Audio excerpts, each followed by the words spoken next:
Mini vlog! Isang mapagpalang araw na naman nga po pala sa ating lahat at for today's video ay magluluto nga po pala tayo ng sisig talong. Yes mga day, kailangan natin mag-imbento sa luto ng talong. Paano ba naman purga na tayo sa kakatorta at prito. At eto, inutusan ko nga pala yung kapatid ko. Sabi ko kumuha siya ng bagong talong. Paano ba naman yung mga stock namin dito ay luma na tsaka matitigas na. Sabi ko kumuha lang ng talong, bakit parang naluki? Charot. At ayan, nakakuha na nga pala siya ng mga talong. Medyo kakaunti na rin nga pala yung bunga ng aming mga talong gawa ng sunod-sunod nga ang ulan. Pero sabi nga ni Dada, pagka mainit na naman nga daw ay aabonohan niya. Kasi naman talaga mahaba ang buhay ng talong. Sige-sige lang ang bunga daw niyan. Pero kahit nga matagal pa ang buhay ng ating talong ay kailangan na nga nating magtanim ng panibago para meron tayong kasunod just in case na mabatay na nga siya. O diba, kailangan talaga nating magtanim ng magtanim. Paano ba naman ang laking tipid tapos pwede ka pang magbenta. Anyways, balik nga pala tayo dito sa aking video at ayan, pinagulong ko na muna nga pala yung ating talong doon sa itlog. Tapos at sunod naman nga ay dito sa harina.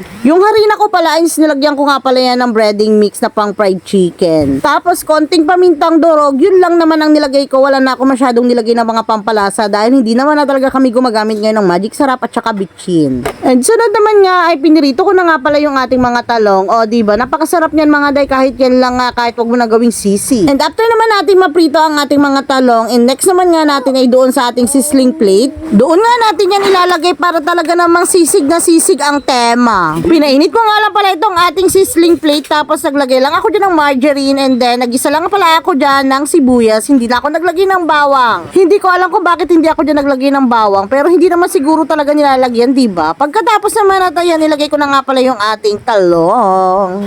Medyo nag-isip pa nga ako dyan kung ano yung sunod na ilalagay kaya pinatay ko muna yung apoy dahil sobrang init na nung ating sizzling plate. Yun pala ay yung mayonnaise na at saka kalamansi. Hay, hindi ko pa ako nakapag-ready nung kalamansi kaya nagpahanap pa talaga ako sa labas. Ang sarap pala nito mga day, lalo na kung crunchy yung pagkakaparito mo sa talong. Kaya naman kung hindi mo pa nasubukan yung ganitong luto sa talong ay subukan mo na at itry mo na ngayon dahil napakasarap, uulit-ulitin mo talaga. Hindi mo iisipin na talong yung kinakain mo, iisipin mo taba ng baboy. Huy! O diba, kitang-kita nyo naman yung reaction ni Baby Storm, sobrang excited na. Paano ba naman kanina pa yung kubit ng kubit doon sa ating piniritong talong. Paano ba naman gustong-gusto talaga niya yung crunchy. At ayan, napigaan ko na rin nga pala ng kalamansi at ayan, ready na yung ating ulam for today's video.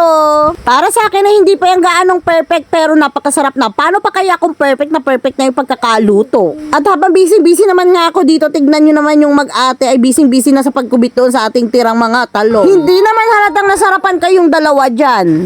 Tabi na nga lang po sa ingin na naririnig nyo sa aking background. Paano ba naman, may bata po talaga ako ditong kasamang malikot.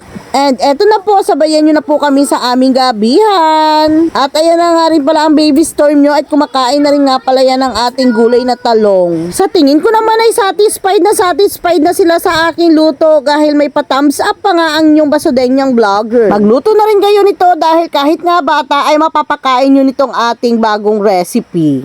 Nakakatuwang makita, tignan nyo naman si Baby Storm ay talaga namang nagkukusa na nga siyang kain pagka nagustuhan nga niya yung ulam. Anyways, hanggang dito na nga lang po pala ang aking video. Salamat sa pagtapos. Pa-like, pa-share naman po ng aking video. Salamat!